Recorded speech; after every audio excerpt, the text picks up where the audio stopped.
Casablanca, the largest city in Morocco, the most important harbour in North Africa, gateway to the Orient. Here, the magic of the Orient begins.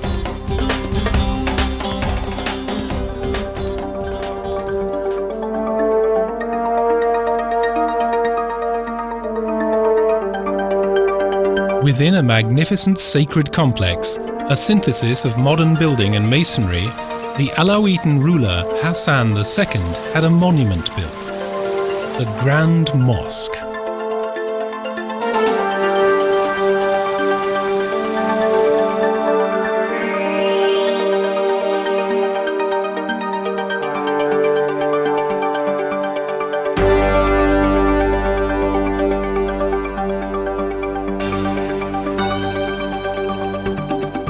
In the Koran it says, "And Allah's throne was on the water." Thus inspired, the mosque was built on the shoreline. This monumental building was designed for 105,000 believers, and its 200-metre-tall minaret towers above the city's skyline.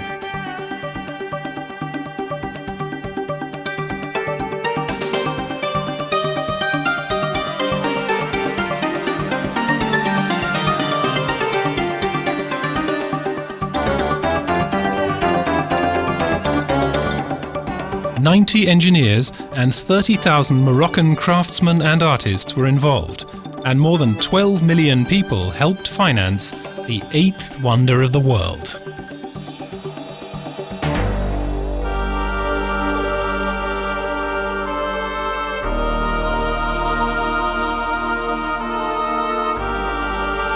The Grand Mosque can hold 25,000 believers. It takes just 3 minutes for the prayer hall's sliding roof to open.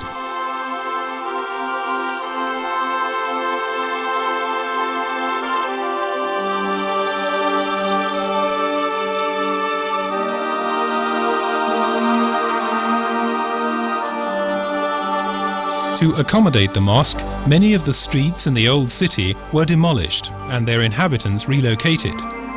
In addition, extensive parks were built.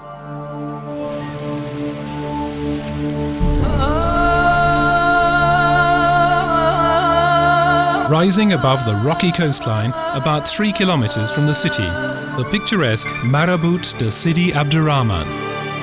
At high tide, the holy tomb juts out of the sea like an island.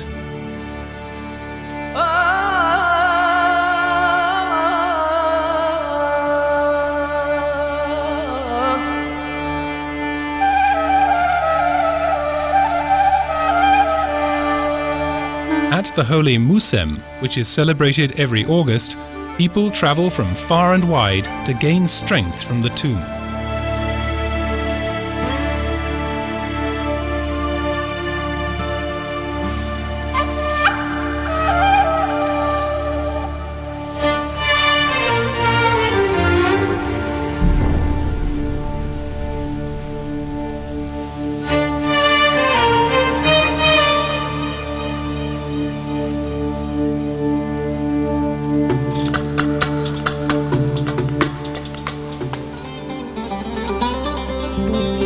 Returning to the city, we visit one of the most beautiful squares in the Avenue Hassan, the Place Mohammed. Built during the 1920s, stylish government buildings such as the Palace of Justice and the Clock Tower frame a large green oasis.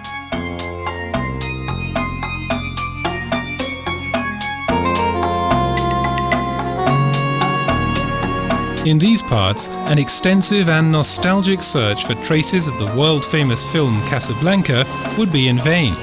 Not a single scene was filmed here.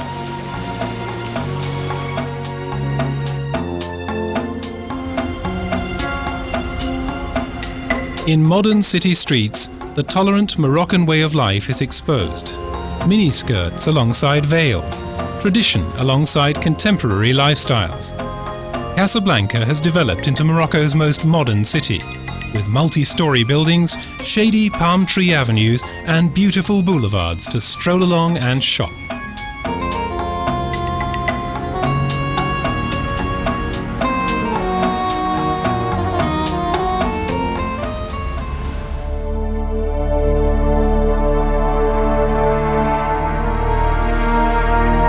many centuries, fortified walls have protected the city, with the Kasbah of Udaya protecting the Medina on the Atlantic side.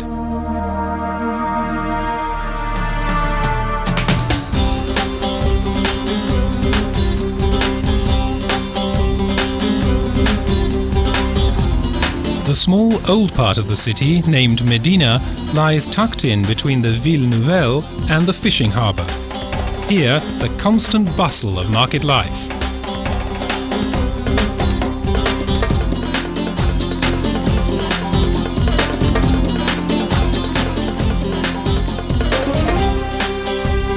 But the contrast could not be greater between Casablanca's Medina and the shadow of the city's towering modern office buildings.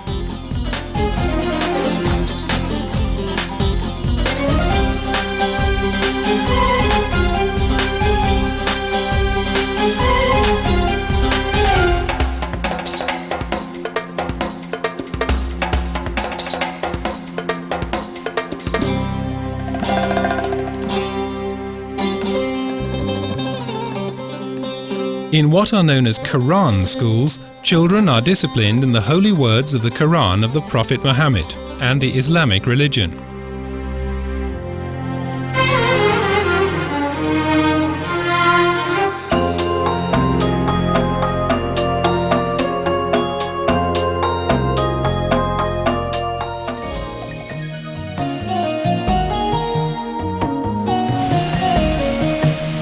Northwards along the Atlantic coast, the road leads to Rabat, the centre of power. Morocco's capital, home to its government and royal family. In the 10th century, the Islamic Berbers built a defensive cloister named Rabat.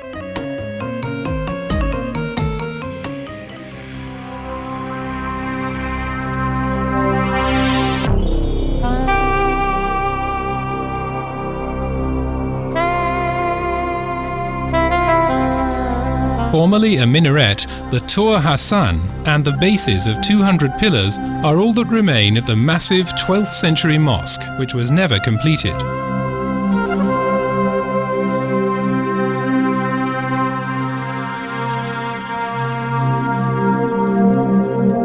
From a gallery inside the mausoleum can be seen a sarcophagus, which contains several Almohade kings.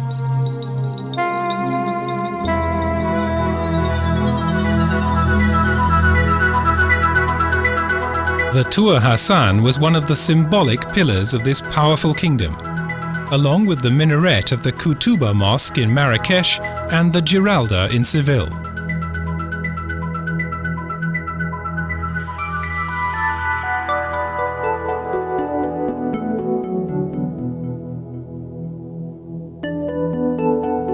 As the capital's symbol, the stone reliefs of the square tower rise above the ruins of the unfinished mosque and indicate the area covered by the sacred building.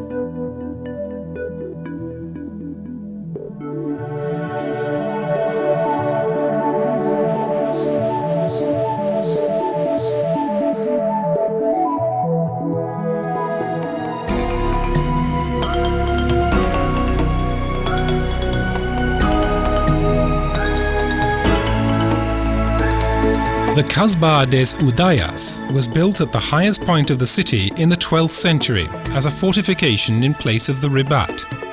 An 8-meter high wall protects the Kasbah, which is entered through the monumental gate of Bab des Udayas.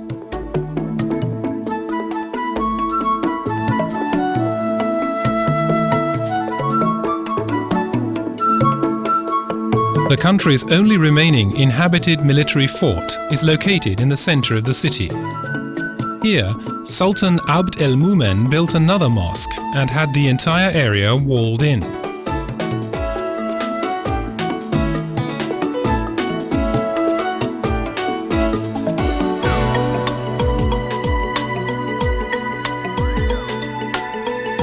Narrow streets and whitewashed houses with bright blue and yellow doors and window frames are characteristic of this picturesque area of the city.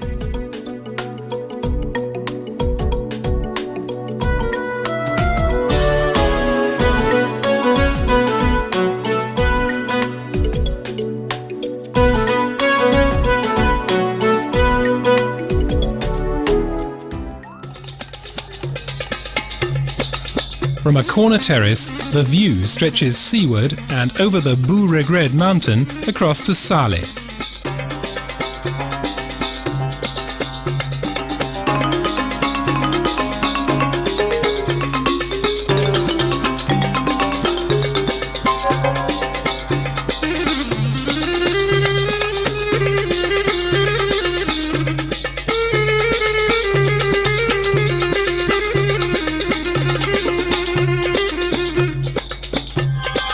Its shops partly covered with reeds, Medina's streets exude an oriental atmosphere, and this is also where the poor obtain their basic provisions.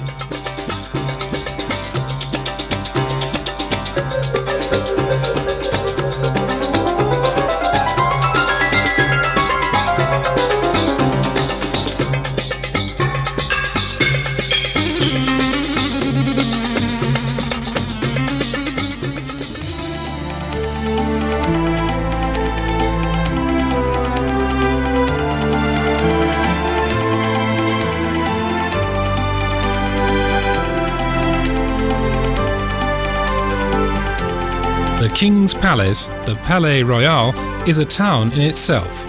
Surrounded by walls and protected by royal guards, since 1864 it has been the main residence of the Alaouite Dynasty, which has been in power since 1666.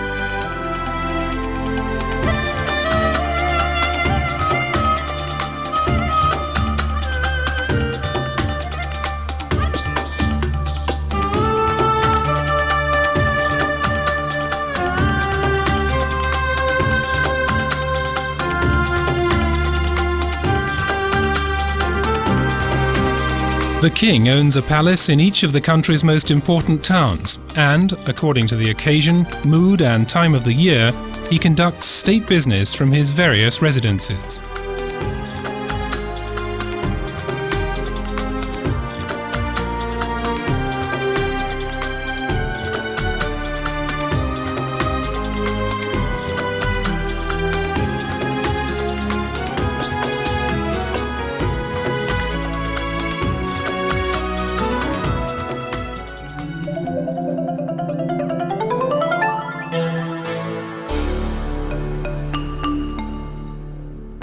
To the south of Rabat lies Chellah, City of the Dead.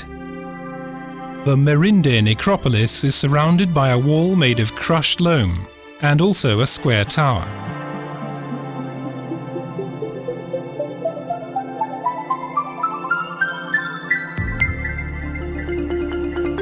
Proof that the Carthaginians built a trading centre here in the 3rd century BC.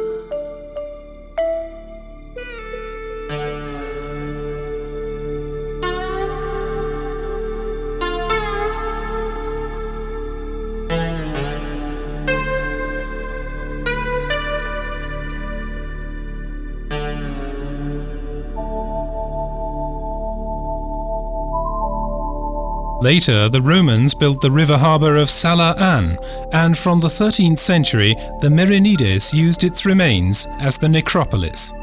Amongst the tombs, the sarcophagus of Sultan Abou El-Hassan stands proud with its artistic engravings.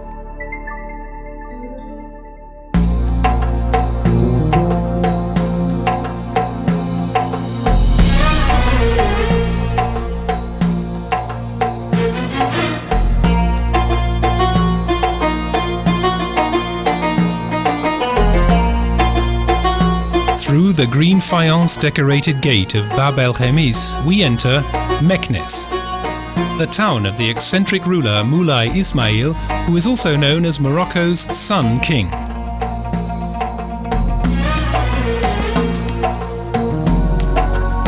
Massive stables and storehouses were built in the southern part of the town, and also Dar el-Ma, the main House of the Water.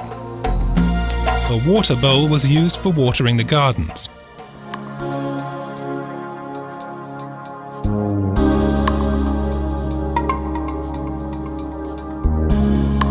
Under huge pillared arcades, grain was stored and, assisted by wheels turned by camels, cisterns transported the water.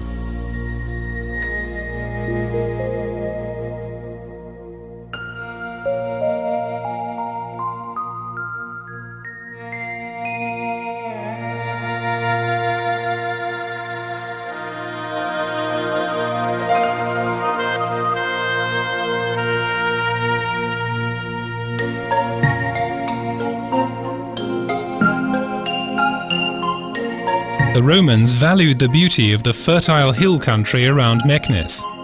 The youngest of the 4 Moroccan royal towns has a history which dates back nearly 1,000 years.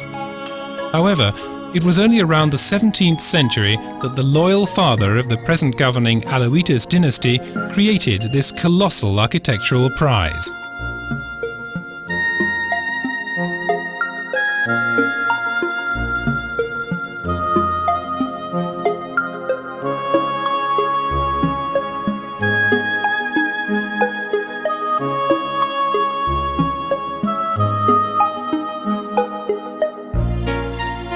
The state-supported craft industry was strongly influenced by immigrants from Spain and Turkey. But the main influence of this richly decorated jewellery was from the original folk traditions of the Berbers.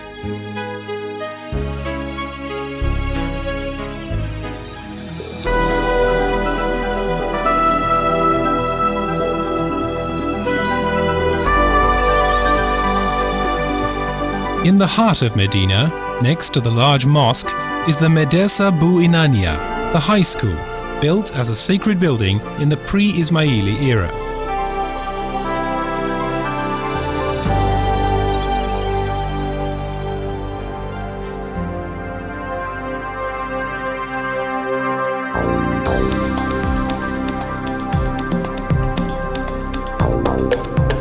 Inside, the stylish decorations of its rooms and inner courtyard are amazing. Ornamental plasterwork, cedar wood carvings, and engraved friezes with verses from the Koran.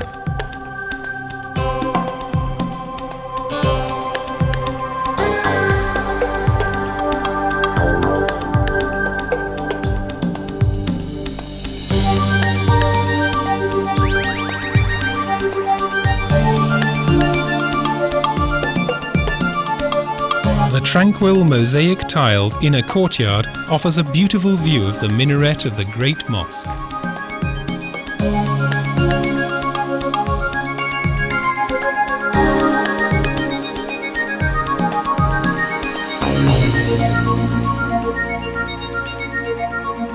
Hidden behind a facade of fantastic carvings, the mausoleum of Moulay Ismail.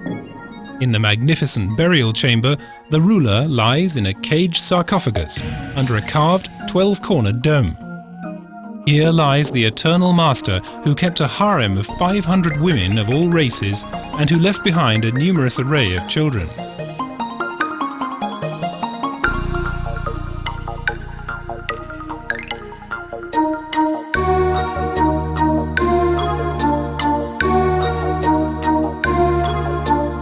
The Great Mosque, Medina's most important religious building, in its present form dates from the same era as the nearby Medresa, namely the 14th century.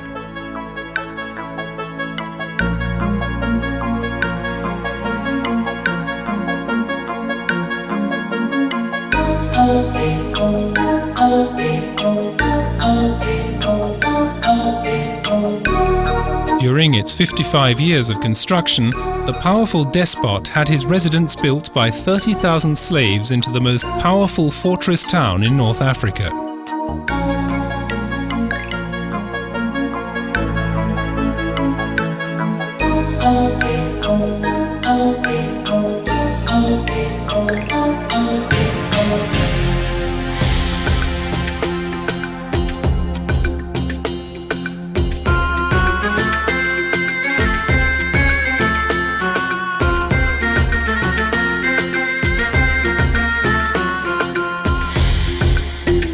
To this day, the prayer hall of the Grand Mosque is illuminated by an engraved chandelier with the inscription of Al-Mohadin, Sultan Mohammed en-Nazir. Moulay Ismail had it renovated in 1695 and donated the precious minbar, the holy dais. The inner courtyard can be entered through any one of 12 portals.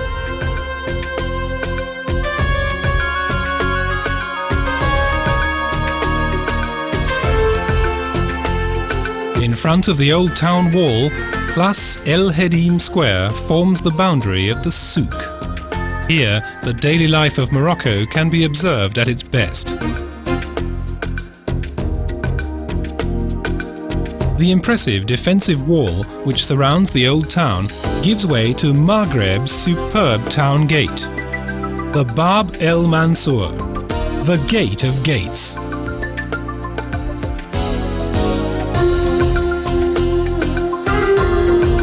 This monumental triumphal arch is also the life's work of Sultan Ismail. A huge mosaic of decorative ceramic tiles covers the facade of 3 magnificent door arches, in front of which in earlier days were displayed the heads of those who had been executed.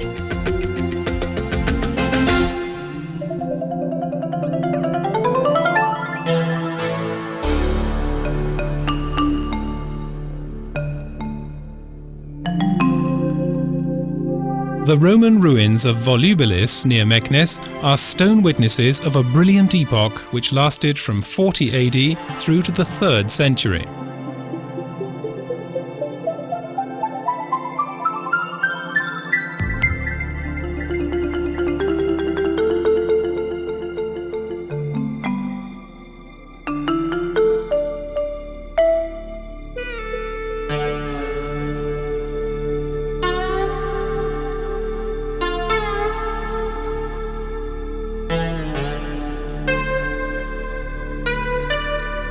As capital of the African province of Mauritania Tingitana, it experienced an economic and cultural boom. An unimaginable golden age of freedom initially made it unnecessary to have a defensive wall.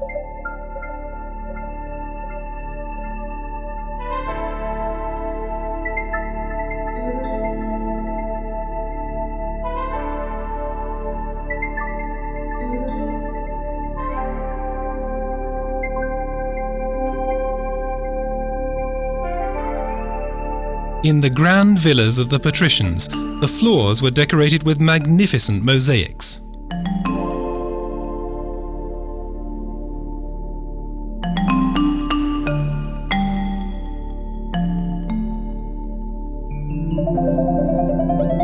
Today's restored areas, such as the Capitol, the Forum, the Triumphal Arch, the Basilica and the thermal baths, are witness to the affluence of its people, whose wealth derived from trading olive oil.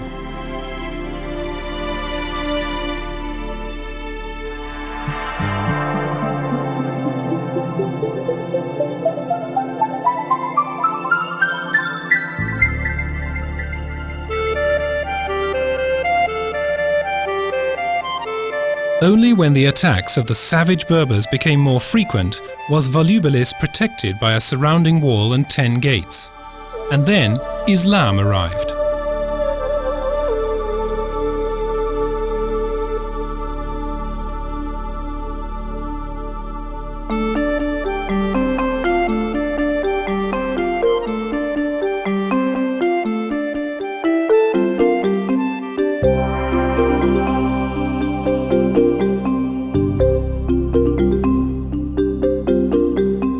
This was the beginning of the decline of the magnificent town, and the Romans subsequently went to Tingis, present-day Tangiers.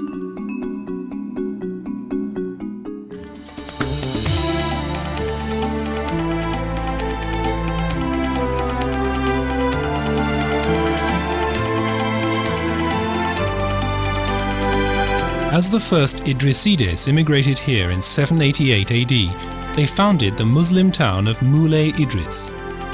Picturesquely set against a wall of rock, an atmosphere of pilgrimage grips the small town throughout the year. Road barriers mark the holy district, in which non-believers are not permitted to enter.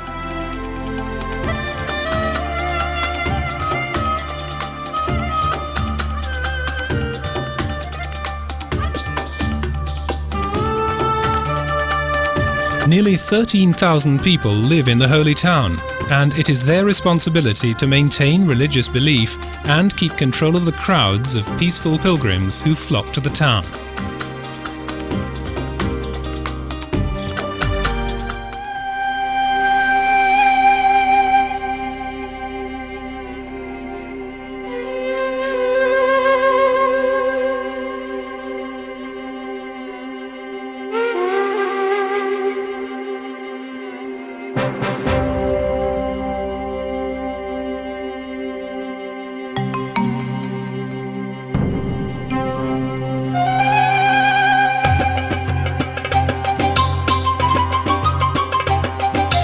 Through the three-arch gate of Bag Boujloud, with its charming tile decor, the visitor enters the exotic world of the Arab-Islamic Middle Ages. Here, the labyrinth of alleyways of Fez El-Bali begins, the cradle of riches. The contrast between the noisy part of the old town and the holy peace of the former Koran school is confusing. In the inner courtyard, the external decor reveals unrivaled elegance.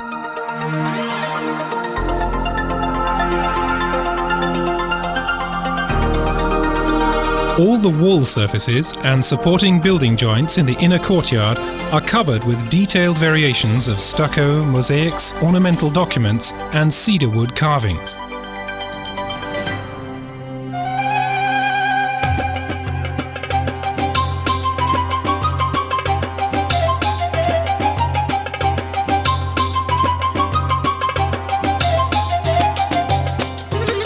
The Hispano-Moorish building style of the Merinde sultans is found in sacred buildings such as the mosques and Koran schools, the palaces and mausoleums.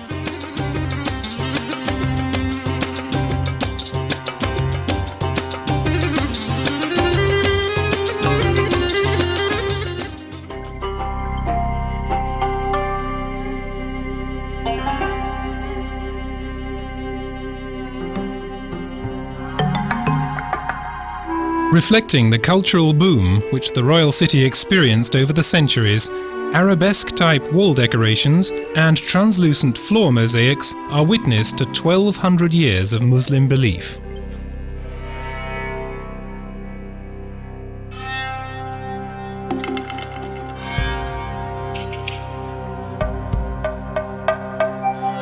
Fez El-Bali takes the visitor back to the Middle Ages.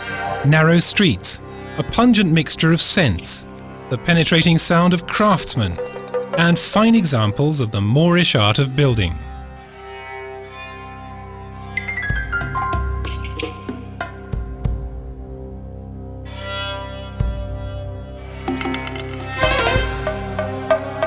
Everywhere there are mosques, and 5 times a day minarets ring out the religious chants of the muezzin. The Muslims are only permitted to enter the mosque for ritual prayers after certain washing procedures have been observed. The direction of prayer is always towards Mecca, which is indicated by the Qibla wall, in which the mihrab is situated, the holiest place in the mosque. Non-believers are prohibited from entering active mosques. Rebuilt in the 13th century, the main mosque was founded in 859 AD by Lala Fatima of Kairouan as a prayer hall for her countrymen. It is the focal point of the university and the oldest centre of art subjects.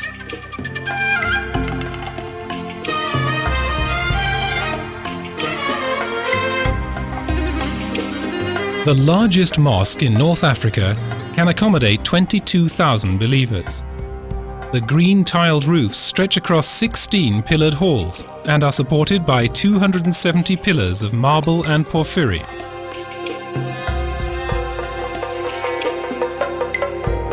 Unfortunately, non-believers are not allowed entry to this Friday mosque.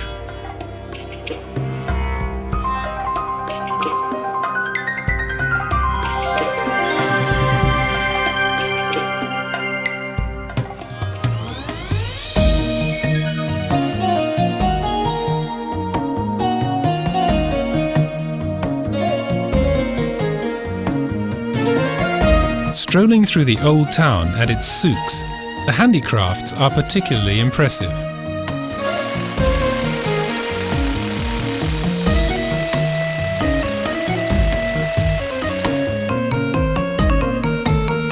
These handicrafts were strongly influenced by Spanish and Tunisian immigrants, but their unique design stems from original Berber traditions.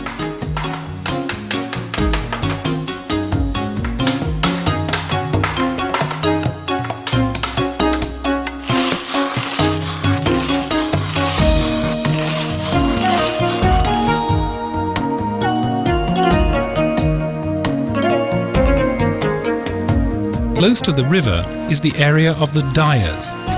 For their work, they require water, which is directed to special water mills in order to extract natural colours from crushing flower seeds, the brightness of which is indescribable. These give the woven cloth and cured skins their bright colours.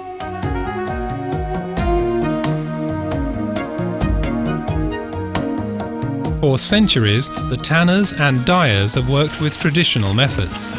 Barefoot, they bend over tubs and mix water and natural colours with cow urine. The tanned and coloured skins are put out to dry in the sun.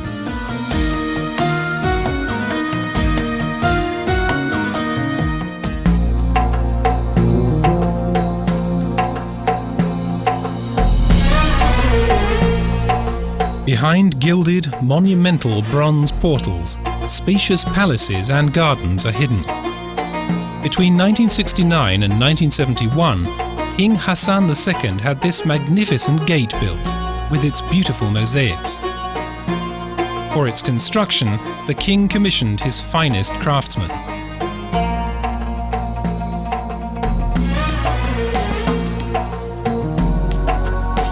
The cradle of the Moroccan monarchy is in Fez, the oldest of the 4 Sultan towns.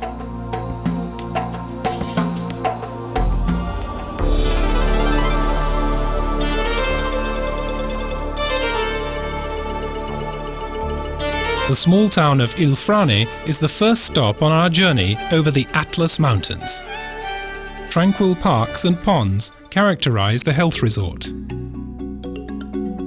Modern residential areas and shady avenues take the traveller by surprise.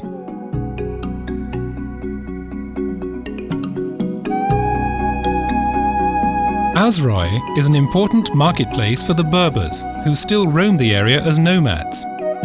In the middle of the mountain town, named after the volcano, the mound of the volcano looms above.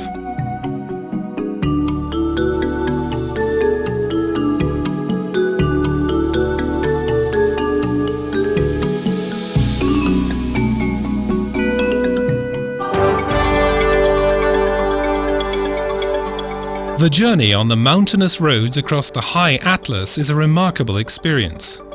Colour and symmetry unite the landscape. Although remote, the restless reliefs of the 3,000 and 4,000 metre high mountains expectantly welcome the passers-by.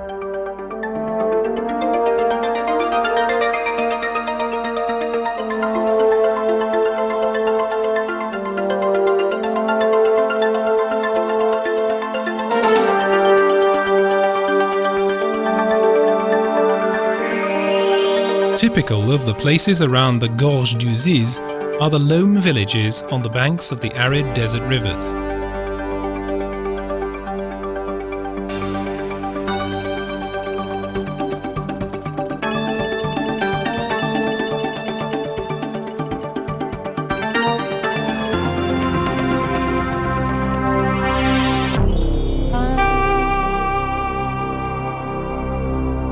In the southeast of Morocco, and lying at the foot of the High Atlas mountain range, the Erg Chebi is Morocco's only significant sand desert.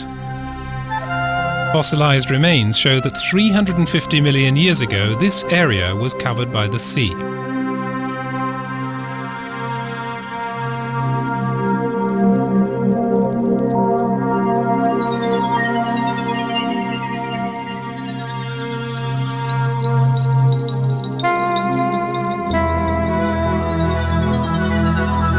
The desert lives. Just as with their ancestors over the centuries, even today, nomads and their camels traverse the endless Sahara.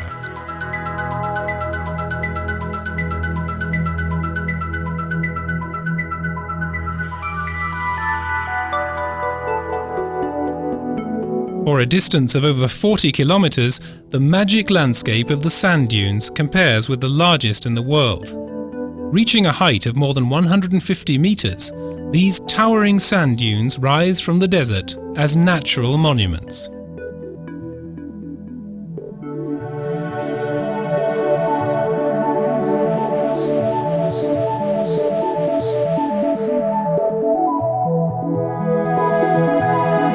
This striking dune landscape gives the traveller a sense of the enormity of the desert.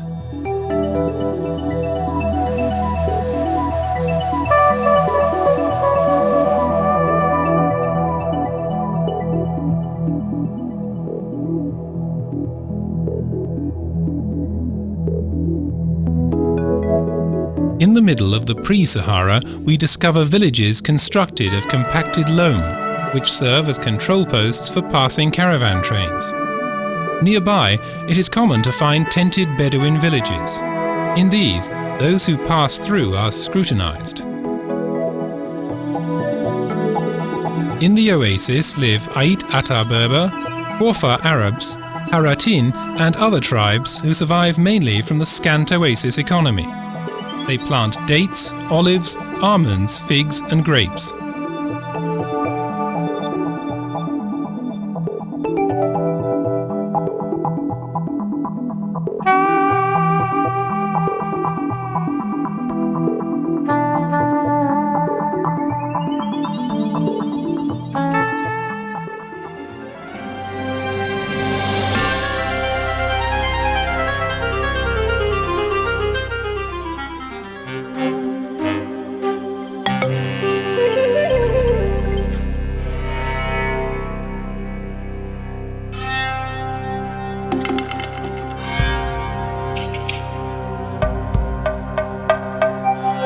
Ouarzazate, the red pearl of the desert. Situated on a 1,160-metre desert plateau on the edge of the Sahara, this town enjoys an incredible contrast of snow-capped mountains and stony desert. Colour-wise, it tones in with the ground, in unison with the red-brown earth. Tourism is a magnet.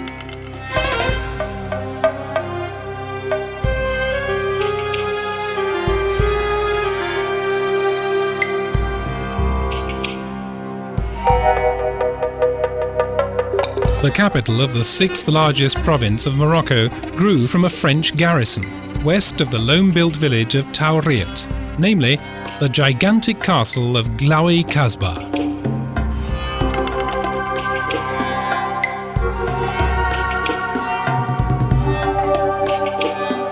This ancient Hamada town remains unchanged and, due to its authenticity, is often used as a backdrop for historical films.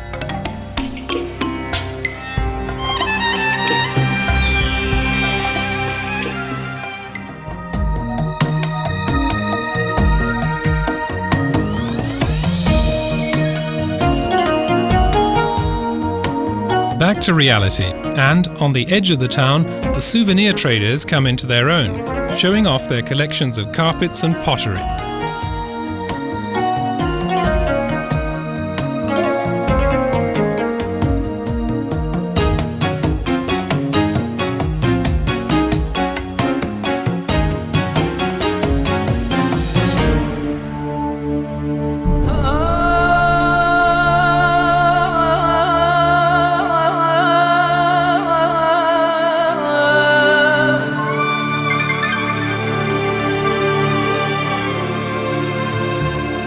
Likewise, Ait Ben Haddou, Morocco's most photogenic fortified village, is frequently used as a setting for international films. The people here treasure their new source of income and queue for an opportunity to pose as Egyptians, Tibetans or Tuaregs.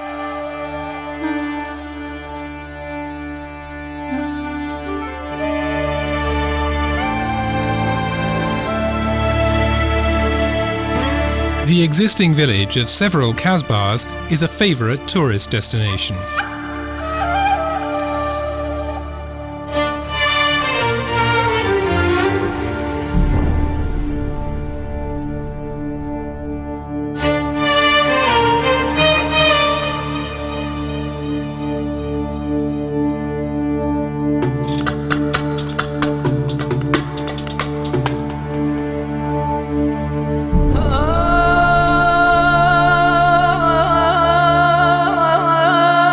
The gloomy labyrinths of clay castles with their cool storehouses and long deserted living rooms are typical of the traditional architecture in the south of Morocco.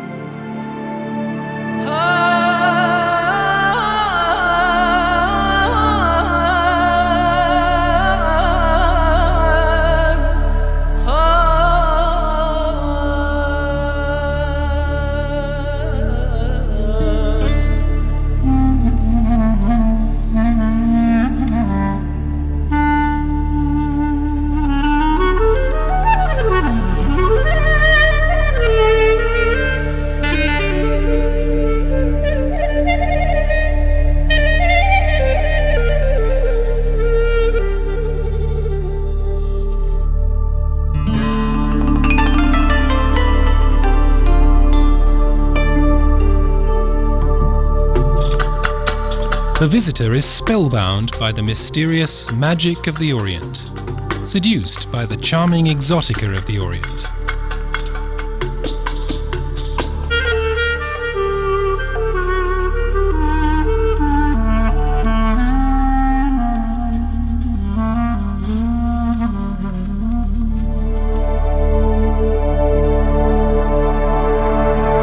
Daily survival in this remote landscape is very tough and full of privation.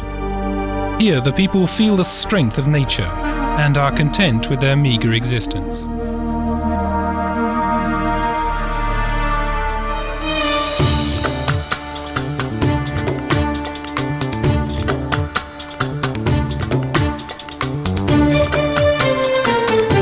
Whether in summer, when the deep blue sky stretches across the red-stained earth, or from November to April, when the peaks of the high mountains are white, the passage across the Atlas Mountains is always the climax of the journey.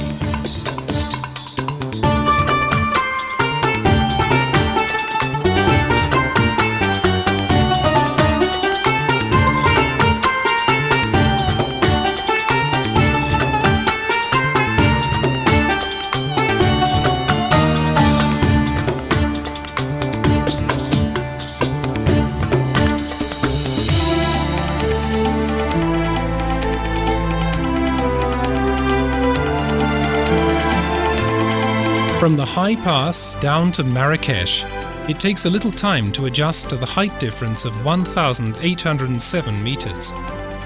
The red route opens up the area of Glawa Berber with its high valleys, tall passes and kasbahs of red clay.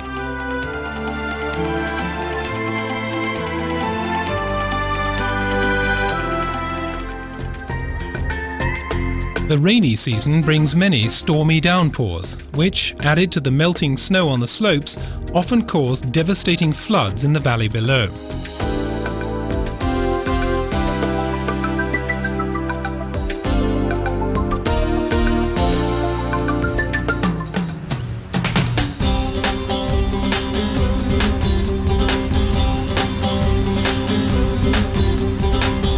Marrakesh, red pearl of the south. The dreamy fairy tale town at the foot of the High Atlas, the most beautiful town in Morocco.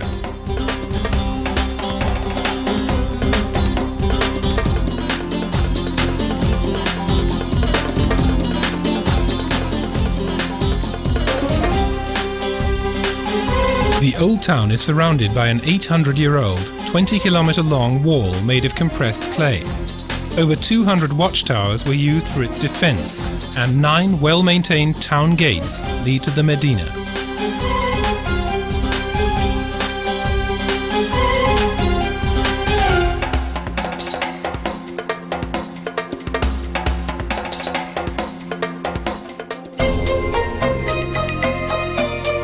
The souks are the most extensive in Morocco. On each street corner and from every bazaar, the fragrance of exotic spices, and also the inescapable babble of traders and craftsmen.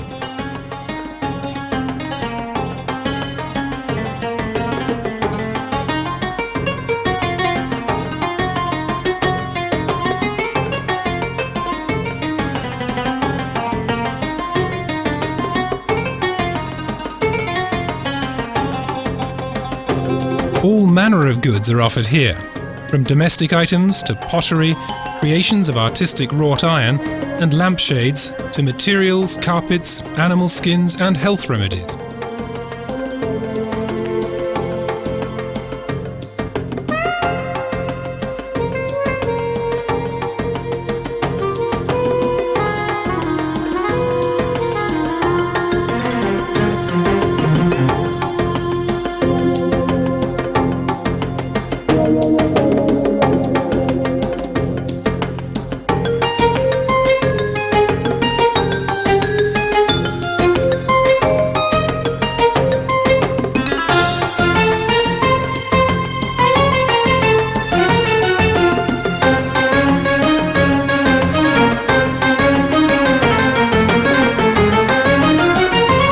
Leather and headscarves are also available. An oriental celebration of colours and fragrances, endless haggling, and the fascinating commotion of babbling voices.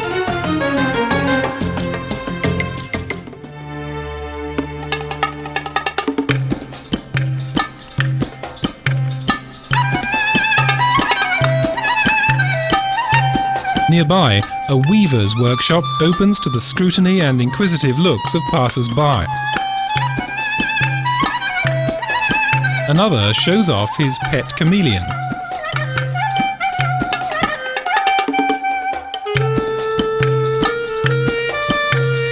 The second oldest Makhzen town was founded by the Almoravides, characterized by the Almohades, and improved by later dynasties.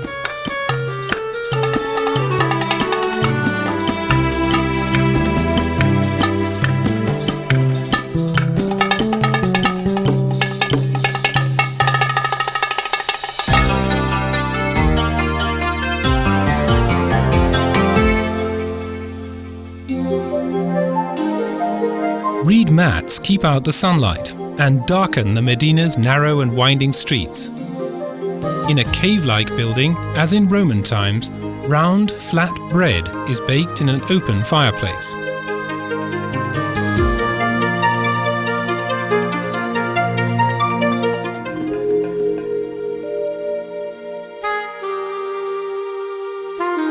The Medersa Ben Youssef, a masterpiece of the Merinde art of decoration, was once the largest Koran school of the Maghreb. 900 students studied here.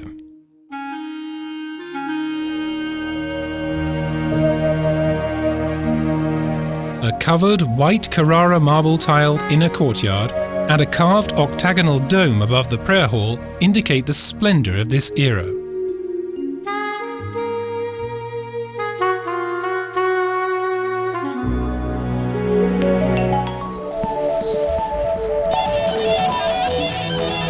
Jema el-Fna, the place of the hanged, is the pulsating centre of the old town. As in bygone times, travellers, beggars, traders and snake charmers hurry to and fro.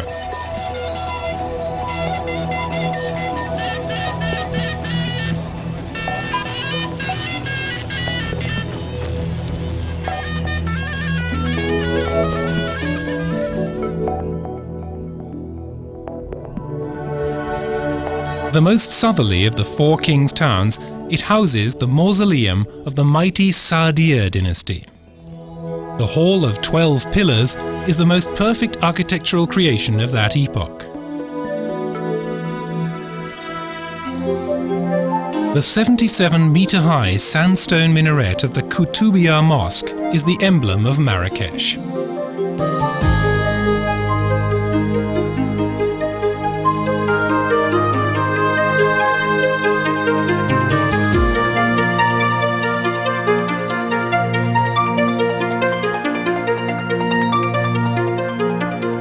The Menara Gardens are fruit and olive plantations, which are irrigated from a large water basin.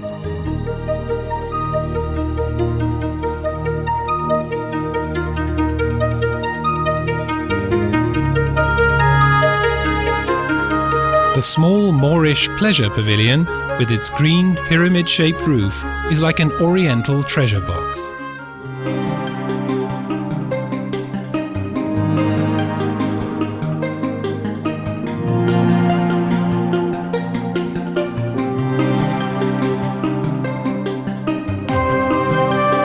The Kingdom of Morocco has partially raised its veil. The first encounter with the exciting and exotic Orient. The Morocco of palaces, fortresses and mosques, with its Arab-Berber architecture and a variety of natural wonders. An oasis of the senses. An oriental fairy tale of 1001 nights.